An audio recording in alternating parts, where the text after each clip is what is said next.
بسم اللہ الرحمن الرحیم۔ گمنام ہیرو کے معزز ناظرین، السلام علیکم۔ آئیے چلتے ہیں کہانی کی طرف۔ کیا فرق پڑتا ہے، اس نے بے پرواہی سے کہا۔ موت تو ایک بار ہی آنی ہے، وہ کسی طرح بھی آ سکتی ہے، لیکن اس مہم میں تم لوستاں سے کیا کام لینا چاہتے تھے، وہ ہمارے ساتھ مل جائے تو ہمارا پلہ باری ہو سکتا ہے۔ اس سے جو کام لینا تھا لے لیا، اس سے آگے وہ بزدل ثابت ہوگا۔ ہو سکتا ہے کہ فلورا کو ہمارے عزائم سے آگاہ کر دے۔ ہماری کوشش یہ ہونی چاہیے کہ جمی لائٹ گیسٹ ہاؤس میں گھسنے کے بعد باہر اپنے کسی آدمی سے رابطہ قائم نہ کر سکے۔ میں نے کہا، تم کہیں سے فون کے تار کاٹ سکتے ہو؟ یہاں شاید ایک ہی فون ہے، وہ دھیمی آواز میں بولا۔ یہ تو سامنے کی بات ہے، لیکن مقابلہ جمی لائٹ سے ہے۔ اگر اس کے پاس کوئی طاقتور جیبی ٹرانسمیٹر نہ ہوا تو اس کی کار میں ایسے مواصلاتی آلات ضرور موجود ہوں گے۔ میں پہلی فرصت میں اس کی کار تباہ کرنے کی کوشش کروں گا۔ چاروں طرف سے اس کی راہیں مسدود کیے بغیر اسے زیر کرنا ناممکنات میں سے ہوگا۔ تمہیں خاص طور پر بہت ہوشیار رہنا ہوگا۔ یہ سمجھ لینا کہ وہ ہم سے زچ آیا ہوا ہے۔ ہمیں دیکھتے ہی اسے اپنے سارے زخم یاد آ جائیں گے۔ سب سے بڑی شکست اسے کل اٹھانی پڑی ہے، جب میرے دھوکے میں اس نے برونو کو ہلا کیا تھا۔ تم میری فکر نہ کرو، وہ اطمینان سے بولا۔ میرے ہلانے جلانے کے باوجود اس نے کسی قسم کے خوف کا اظہار نہیں کیا تھا۔ مجھے تو ہر صورت میں اس کا سامنا کرنا ہے، اس لیے میرے پاس صرف ایک بھرا ہوا پستول کافی ہوگا۔ موقع مل گیا تو اسی سے کام بن جائے گا۔ ضروری نہیں کہ تم نہتے رہ کر اس کا سامنا کرو، میں نے تیزی سے کہا۔ حملہ کرنے میں پہل کا موقع مل جائے تو بے دریغ اسے موت کے گھاٹ اتار دینا۔ وہ کسی رحم کے یا ہمدردی کے مستحق نہیں ہے۔ میں جانتا ہوں، وہ سر ہلا کر بہت سنجیدہ مسکراہٹ کے ساتھ بولا۔ اس وقت اس کی آنکھیں آنے والے لمحات کے تصور میں بلور کی طرح چمک رہی تھی۔ موقع مل گیا تو اسے ایک سانس کی بھی مہلت نہیں مل سکے گی۔ اندر کے حالات غیر یقینی اور خطرناک ہو سکتے تھے، جن کی وجہ سے کمرے تک ہماری دوبارہ رسائی ناممکن ہو سکتی تھی، جبکہ ہم نے یہ اندازہ لگا لیا تھا کہ رقم کے بغیر ہمارے لیے اپنی آزادی کو برقرار رکھنا ناممکن تھا۔ اس لیے ایک بھرا ہوا پستول، فاضل میگزین اور گولیوں کے ایک پیکٹ سمیت سلطان شاہ کی تحویل میں چھوڑ کر رقم کا تھیلا اور باقی اسلحہ میں نے اپنے ساتھ لے لیا۔ سلطان شاہ کی مدد سے رقم کا تھیلا میں نے شانوں کے سہارے اپنی پشت پر کس لیا تاکہ بوقت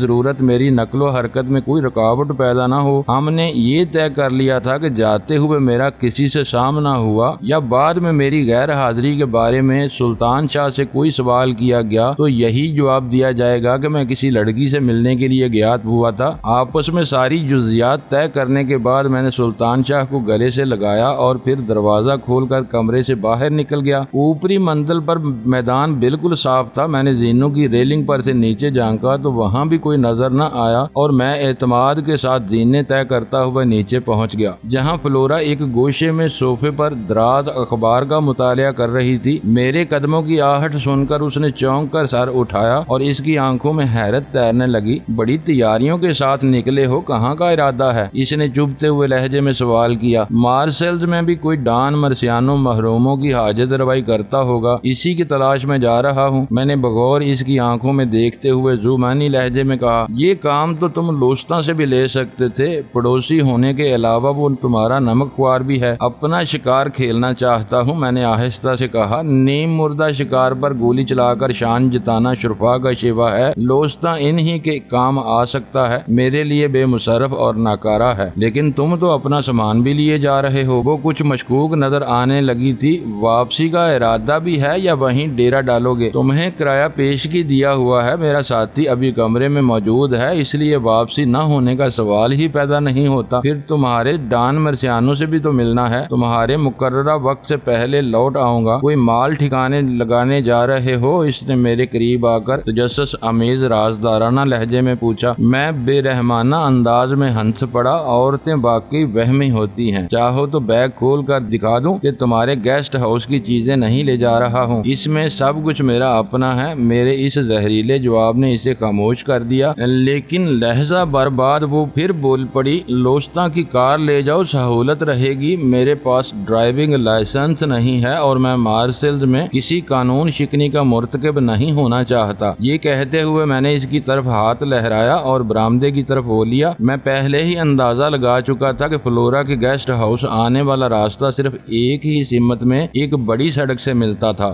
جدھر سے شہر سے آنے والا ٹریفک علاقے میں داخل ہوتا تھا، مخالف سمت میں راستہ مسدود تھا یا پھر چھوٹی رہائشی گلیوں میں تقسیم ہو کر رہ گیا تھا، اس لیے جمی لائٹ کے ادھر سے نمودار ہونے کا امکان نہ ہونے کے برابر تھا۔ میں سڑک کی سمت میں چل دیا۔ چند منٹ کی مسافت کے بعد داہنی طرف مکانوں کا سلسلہ موقوف ہوتا تھا، جس سے ذرا آگے ایک وسیع پبلک پارک میری نظروں میں آ چکا تھا۔ وہاں پہنچ کر میں کسی لاؤبالی اور مفلوق الحال سیاح کے انداز میں پارک میں داخل ہو گیا۔ سرد موسم اور شام کے دھندلکے کے باعث پارک میں اکا دکا عمر رسیدہ لوگ اور چند بچوں کے سوا کوئی موجود نہیں تھا۔ میں نے بہت آرام کے ساتھ ٹہلتے ہوئے اپنے لیے اس تاریک گوشے کا انتخاب کیا جو فلورا کے گھر جانے والی سڑک کے قریب تھا۔ وہاں بیٹھ کر میں گزرنے والے ہر کار پر نگاہ رکھ سکتا تھا۔ منصوبہ تیار تھا، کمیہ گاہ بھی مل گئی اور مجھے مناسب وقت کا انتظار تھا جو کسی بھی لمحے آ سکتا تھا۔ گہرا اندھیرا پھیلنے پر اس پارک میں دور دور ایستادہ کھمبوں پر ناکافی روشنیاں جل اٹھیں جو اندھیرے کی دبیز چادر کے سامنے شرمسار نظر آ رہی تھیں، لیکن پارک میں ان کی بھی ضرورت نہیں تھی کیونکہ اس وقت تک پارک خالی ہو چکا تھا۔ گھروں سے بھاگ کر آنے والے تنہائی کے متلاشی نوخیز جوڑے میری طرح کہیں کسی گوشے میں چھپے بیٹھے ہوں تو اور بات تھی، ورنہ فضا میں صرف جھینگروں کا تیز شور یا مینڈکوں کی باج ماد ٹرٹراہٹ باقی رہ گئی تھی۔ اس کے ساتھ سرد ہوا کی کاٹ بھی بڑھ گئی تھی۔ ہر چاند کے وہاں مجھ سے کوئی باز پرس کرنے والا نہیں تھا، لیکن اپنے پاس اسلحے کی موجودگی کی وجہ سے میں خود کو کسی کی توجہ کا مرکز نہیں بنانا چاہتا تھا، اس لیے اس سرد موسم کے احساس کو مٹانے کے لیے سگریٹ نوشی کی شدید خواہش کو دباتا رہا۔ وقت رینگ رینگ کر گزر رہا تھا۔ جب میری ریسٹ واچ پر 8 بج گئے تو اچانک مجھے احساس ہوا کہ جمی لائٹ آخری لمحات میں اپنا پروگرام بدل بھی سکتا تھا۔ وہ فون پر فلورا کو اپنے ارادے سے باخبر کر دیتا اور میں اس کے انتظار میں پارک کی سردی میں سکڑتا رہتا۔ گیسٹ ہاؤس سے روانہ ہوتے ہوئے میں نے آخری لمحات میں فون کو نکارا بنانے کا ارادہ ملتوی کر دیا تھا۔ میری اس حرکت سے فلورا چکنی ہو سکتی تھی۔ پھر وہ پاکستان نہیں تھا جہاں فون خراب ہونے پر ہفتوں کوئی پرسانے حال نہیں ہوتا۔ فلورا کی شکایت پر متعلقہ محکمے کا عملہ فوراً ہی اس کے گھر پہنچ کر ٹوٹے ہوئے تاروں کا سراغ لگا سکتا تھا۔ 8:30 بجے مجھے اسٹریٹ لیمپ کی روشنی میں جمی لائٹ کی کار آتی نظر آئی اور میں ایک گہرا سانس لے کر کھڑا ہو گیا۔ کار کی رفتار سست تھی اور وہ گیسٹ ہاؤس کی طرف رواں تھی۔ کار کو اچھی طرح پہچان کر میں نے پارک چھوڑ دیا، باہر نکل کر سگریٹ سلگائی اور تیز مگر ہموار رفتار سے گیسٹ ہاؤس کی طرف واپس چل دیا جہاں ایک کون ریز مارکے کے سارے کردار سمٹ رہے تھے۔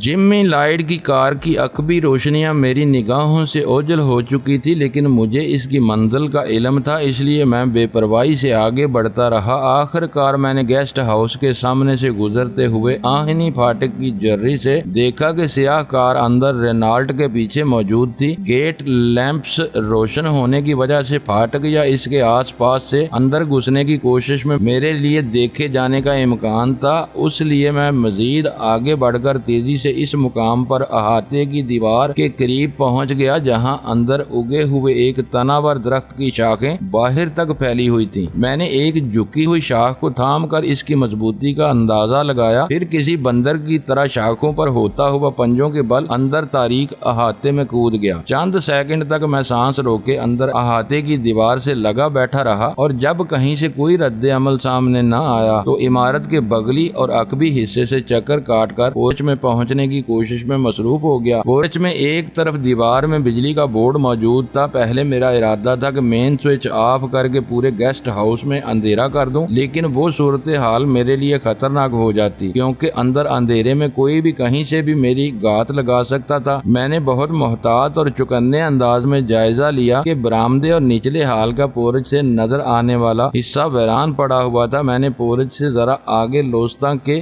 بکھیرے ہوئے تیل آلودہ کارٹن ویسٹ اور چیتھڑوں کو جمی لائٹ کی کار کے پہلو میں رکھ کر دیا سلائی دکھائی، پھر ٹھوکر سے ان جلتے ہوئے ٹکڑوں کو پورچ کے فرش پر کار کے انجن کے نیچے سرکا دیا۔ جدید ساخت کی تمام کاروں میں ایندھن میں کفایت اور قیمت میں رعایت کے بڑھتے ہوئے رجحان کی وجہ سے دن بہ دن آہنی آلات اور پردوں کی جگہ حتی الامکان مختلف اقسام کے پلاسٹک کا استعمال فروغ پا رہا تھا۔ میری ساری امیدیں پلاسٹک کے ایسے ہی پردوں سے وابستہ تھیں۔ اگر پٹرول کا پلاسٹک پائپ حرارت سے پگھل جاتا تو آگ آنن فانن میں پٹرول کی ٹینکی سمیت پوری کار کو اپنی زد میں لے سکتی تھی۔ میں شدید اضطراب اور اعصابی تناؤ کے عالم میں اس آگ کی کامیابی کا منتظر تھا۔ لوڈ کیا ہوا پستول میرے داہنے ہاتھ میں دبا ہوا تھا کہ اچانک ہی گیسٹ ہاؤس سے ایک فائر کا دھماکہ سنائی دیا۔ ایک دم توڑتی ہوئی مردانہ چیخ ابھری، پھر نسوانی ہذیانی چیخیں گونجنے لگیں۔ وہ آوازیں یقینی طور پر اوپری منزل سے آئی تھیں۔ شاید جمی لائٹ نے فلورا کی کہانی سن کر سلطان شاہ کو نیچے بلانے کی بجائے خود ہی اوپر چھاپا مارا تھا اور وہاں موت کا بھیانک کھیل شروع ہو گیا تھا۔ ابتدائی مردانہ چیخ اس قدر ادھوری اور ہیبت ناک تھی کہ میں فیصلہ نہیں کر سکا کہ سلطان شاہ اور جمی لائٹ میں سے کون وار میں پہل کرنے میں کامیاب ہوا تھا۔ میرے اعصاب چٹک رہے تھے اور میں انتظار کے علاوہ کچھ کرنے کی پوزیشن میں نہیں تھا۔ لمحہ بھر بعد ہی اکلوتی نسوانی چیخوں میں اور بھی کئی ہذیانی خوفزدہ آوازیں شامل ہو گئیں۔ ساتھ ہی جمی لائٹ کی کار کے کسی حساس حصے نے تیزی سے آگ پکڑ لی۔ میں نے بائیں ہاتھ میں دھوئیں کا ایک بمب نکال لیا تھا اور کسی بھی لمحے اپنے کھیل کا آغاز کرنے کے لیے تیار تھا۔ میں نے کسی چیتے کسی عیاری کے ساتھ جلتی ہوئی کار سے دور سرک کر دیوار کے ساتھ ایسی پوزیشن لے لی کہ کھلے ہوئے دروازے میں سے ہال کا زیادہ سے زیادہ حصہ مجھے نظر آتا رہے۔ پھر جو ہی میں نے زینوں میں سے ایک طویل قامت اور قوی الجثہ سفید فام کو بھاگ کر ہال میں داخل ہوتے دیکھا، میں نے اندھا دھند اس پر 2 فائر کر دیے۔ دھماکے ضرور ہوئے لیکن اس کا کچھ نہ بگڑا۔ اسے دیکھ کر بے اختیار میرا دل ڈوبنے لگا۔ میں نے دانتوں سے دھوئیں کے بم کی پن کھینچی اور پھر اسے کھلے ہوئے دروازے سے ہال میں پھینک دیا۔ ایک فلک شگاف دھماکے کے ساتھ میری آنکھیں جل اٹھیں اور پورا بدن فضا میں اڑنے والے ذرات کی زد میں آ گیا۔ آتشی ذرات کی بچھاڑ کم ہوتے ہی میں نے آنکھیں کھولی تو سامنے کثیف اور سیاہ دھوئیں کی چادر کے بجائے سرخ سرخ شعلے ہی شعلے پھیلے ہوئے تھے۔ بارود کی چور بازاری کرنے والے نے یقیناً ہمارے ساتھ دھوکہ کیا تھا۔ پوری قیمت لے کر دھوئیں کے بے ضرر بموں کی جگہ سستے آتش گیر بم دے دیے تھے،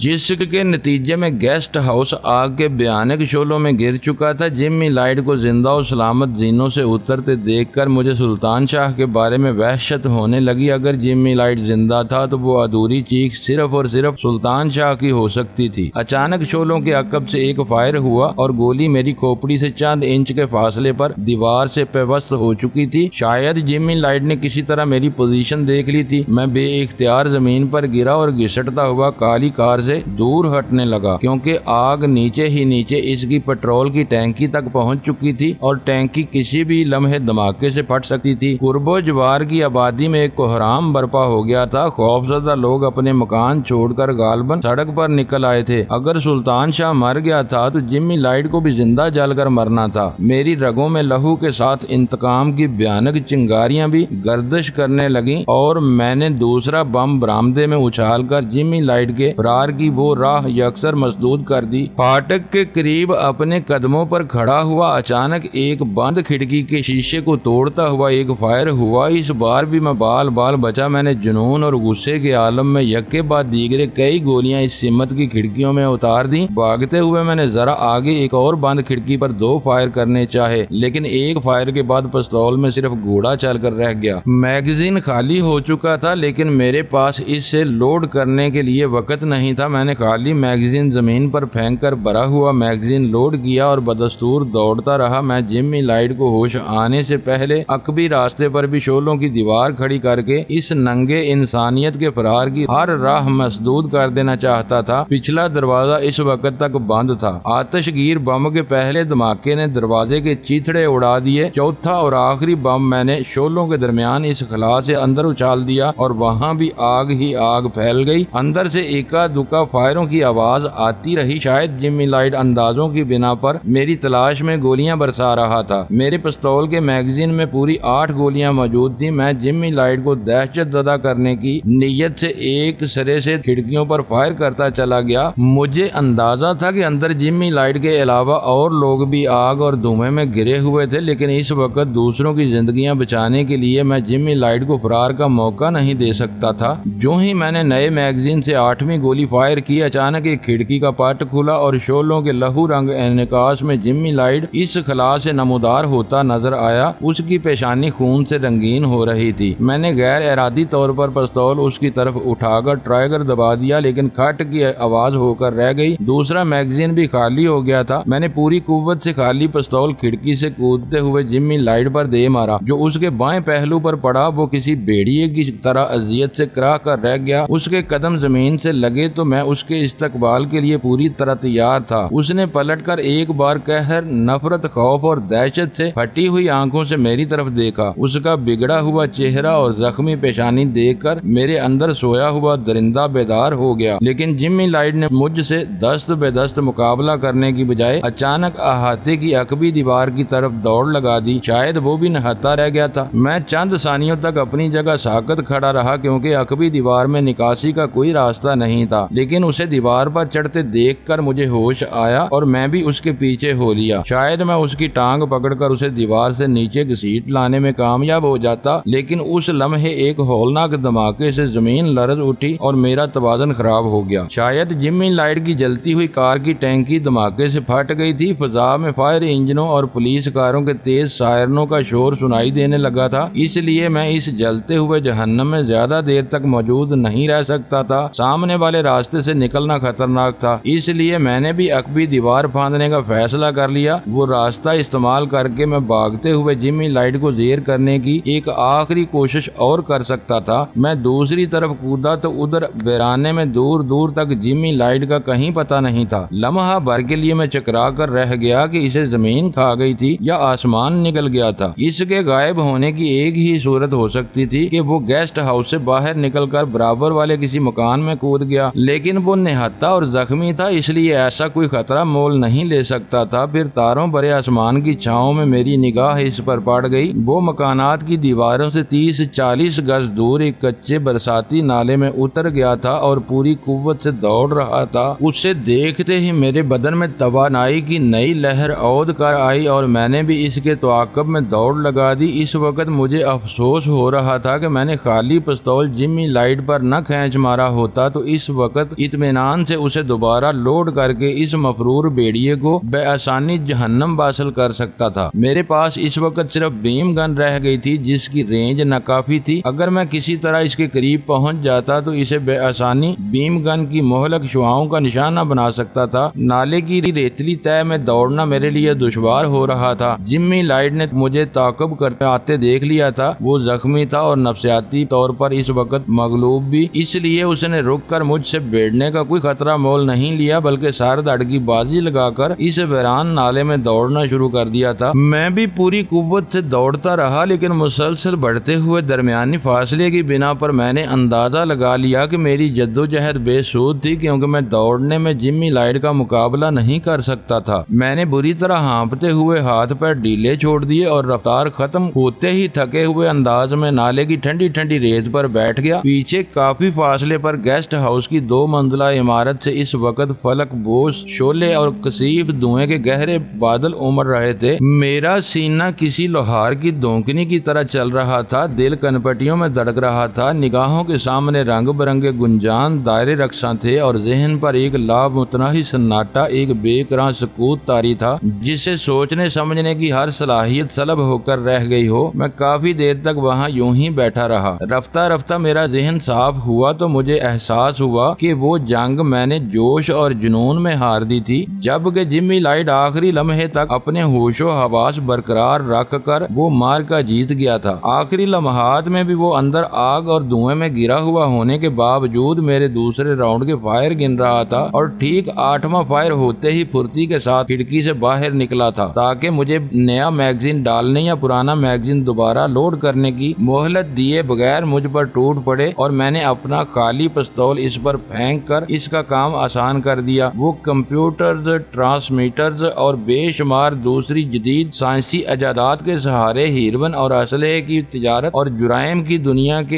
ایک بڑے حصے پر راج کرتا تھا، لیکن اس پر میرے ہاتھوں برا وقت آیا تو ان میں سے کوئی چیز اس کے کسی کام نہ آ سکی۔ وہ زخمی حالت میں پیدل ایک برساتی نالے کی راہ سے فرار ہونے میں کامیاب ہو گیا۔ وہ میرا اصل نشانہ تھا، لیکن جلتی ہوئی عمارت سے وہی نکل بھاگا تھا۔ وہاں موجود کم از کم 5 دوسرے انسانوں کے بارے میں کوئی قیاس نہیں کیا جا سکتا تھا کہ ان میں سے کون زندہ تھا، کیسے گولیاں چاٹ گئی تھیں اور کسے شعلوں نے راکھ کر دیا تھا، لیکن نہیں، ان میں سے کم از کم ایک کے بارے میں مجھے پورا یقین تھا کہ وہ زندہ نہیں بچا تھا۔ میرے لیے وہ عجیب دن تھا۔ تھا کہ ایک طرف پاکستان سے گمشدہ غزالہ کی واپسی کی خوشخبری ملی تھی تو دوسری طرف سلطان شاہ جیسے جان نثار اور بے خوف ساتھی کی موت کا غم چھاتی پر سوار ہو گیا تھا۔ جمی لائٹ کا زندہ بچ نکلنا اس بات کا ثبوت تھا کہ فائر کے بعد ابھرنے والی دردناک ادھوری چیخ سلطان شاہ کی تھی۔ اگر وہ اس مہلک فائر سے زخمی بھی ہوا تھا تو کوئی مدد پہنچنے سے پہلے یقیناً میری لگائی ہوئی آگ نے اسے اپنے نرگے میں لے لیا ہوگا۔ کس قدر دردناک تھی اس کی موت کہ اس کی آخری رسوم بھی اس کے مذہب کے مطابق ادا نہیں کی جا سکتی تھی۔ اگر اس کی لاش ناقابل شناخت ہوتی یا گیسٹ ہاؤس کے سارے مقیم مر گئے ہوتے تو اس کی آخری رسوم رومن کیتھولک عقیدے کے مطابق ادا کی جاتی اور فلورا یا لوستا میں سے کوئی اس کی لاش پہچانتا تو اسے ہندی نژاد رامانند قرار دیا جاتا اور لاش کی باقیات کو چتا میں ڈال کر آگ دکھا دی جاتی۔ اس مخلص اور مہربان دوست کی یاد میں میرا دل بھاری ہونے لگا اور پھر میری آنکھوں سے آنسوؤں کی موٹی موٹی لڑیاں بہہ نکلی۔ خشک برساتی نالہ تا حد نظر ویران پڑا ہوا تھا۔ شیع کا بے تاج بادشاہ اور جہاز رانی کی صنعت کا حکمراں اپنے زخموں کو چاٹتا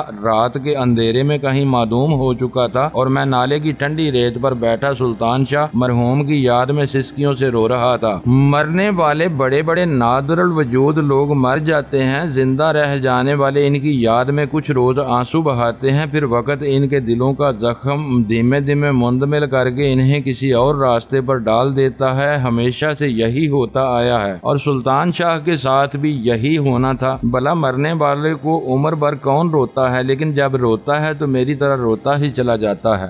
جمی لائٹ کا دوڑتا ہوا ہیولہ میری نگاہوں سے معدوم ہو چکا تھا۔ رات کی قہر انگیز تاریکی اسے دیکھتے ہی دیکھتے اپنی آغوش میں نگل گئی تھی۔ اس وقت نالے میں دور دور تک کسی ذی روح کا سایہ تک نظر نہیں آ رہا تھا۔ میری آنکھوں میں سلطان شاہ کی یاد میں نمی کی گہری دھندلاہٹ کی چادر تن گئی تھی۔ میں نے پلٹ کر گیسٹ ہاؤس کی طرف دیکھا جو اس وقت دور ہی سے دیکھا اور پہچانا جا سکتا تھا، کیونکہ قہر کے باوجود اس عمارت میں بھڑکتے ہوئے لہو رنگ شعلے اور کثیف دھواں اگلتی ہوئی پیٹرول کی آگ واضح نظر آ رہی تھی۔ سائرنوں کی کئی آوازیں غالباً جائے واردات پر دم توڑ چکی تھی، لیکن ان کی کمک میں شہر کے دوسرے حصوں سے آنے والی گاڑیوں کے سائرنوں کا اسیبی شور اس وقت بھی فضا میں گھٹتا بڑھتا سنائی دے رہا تھا۔ میں اس وقت گیسٹ ہاؤس کے عقب میں اس خشک برساتی نالے میں تقریباً 1 فرلانگ دور تھا۔ معاً مجھے احساس ہوا کہ میرے لیے وہ فاصلہ غیر محفوظ تھا۔ اس عمارت میں صرف آگ ہی نہیں لگی تھی جو قرب و جوار میں رہنے والے اسے اتفاقی حادثہ سمجھ لیتے، وہاں آتش گیر بارودی بموں کے ہولناک دھماکے ہوئے تھے۔ دونوں طرف سے بڑے بور کے پستولوں سے دل کھول کر فائرنگ کی گئی تھی۔ ان حالات کی بنا پر کوئی بھی ذی فہم شخص بے آسانی یہ سمجھ سکتا تھا کہ وہ آتش زنی کسی خون ریز تصادم کے نتیجے میں رونما ہوئی تھی۔ اس طرح مکانات کے عقب سے گزرنے والا وہ خشک برساتی نالہ کسی بھی لمحے لوگوں کی توجہ کا مرکز بن سکتا تھا۔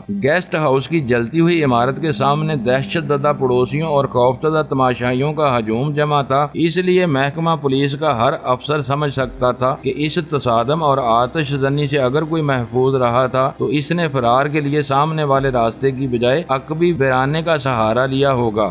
ذہن میں وہ امکان واضح ہوتے ہی میں اضطراری طور پر ٹھنڈی ریت سے اٹھ گیا اور جیکٹ کی آستین سے آنکھیں صاف کرتے ہوئے اسی طرف چل پڑا جدھر جمی لائٹ غائب ہوا تھا۔ اس بار میں نے نالے کی تہہ میں چلتے ہوئے یہ احتیاط رکھی تھی کہ وسطی حصہ چھوڑ کر بائیں کنارے کے ساتھ چل رہا تھا تاکہ کہیں سے کوئی نمودار ہو تو پھرتی کے ساتھ نیچے بیٹھ کر خود کو نالے کی کچی بغلی دیوار کی اوٹ میں چھپا سکوں۔ وہ میری زندگی کا عجیب ترین دن تھا جب میں نے ایک بڑی خوشخبری سننے کے بعد ساتھ ساتھ اپنے دل پر ایک گہرا گھاؤ بھی کھایا تھا۔ پاکستان میں کراچی میرا شہر تھا۔ لاہور میں میرے گھر والوں نے مجھے ٹھکرا دیا تو کراچی کی نرم اور شفیق آغوش نے بڑی محبت سے مجھے اپنا لیا تھا۔ یہ شہر ہی ایسا غریب پرور ہے کہ اپنے بیگانوں سب کو اپنی وسعتوں میں کہیں نہ کہیں جذب کر لیتا ہے۔ وسیع و عریض بنگلوں اور بلند و بالا عمارتوں سے لے کر فٹ پاتھوں اور ندی نالوں کے کنارے تک ہر وقت نئے آنے والوں کا انتظار کرتے رہتے ہیں۔ یہ آنے والوں کی جیب اور ہمت پر منحصر ہے کہ وہ شہر کے کس گوشے میں بستا ہے، اور میرا یار جہانگیر اسی شہر کی ایک آسودہ بستی میں رہ کر ہیروئن کا کاروبار چلا رہا تھا۔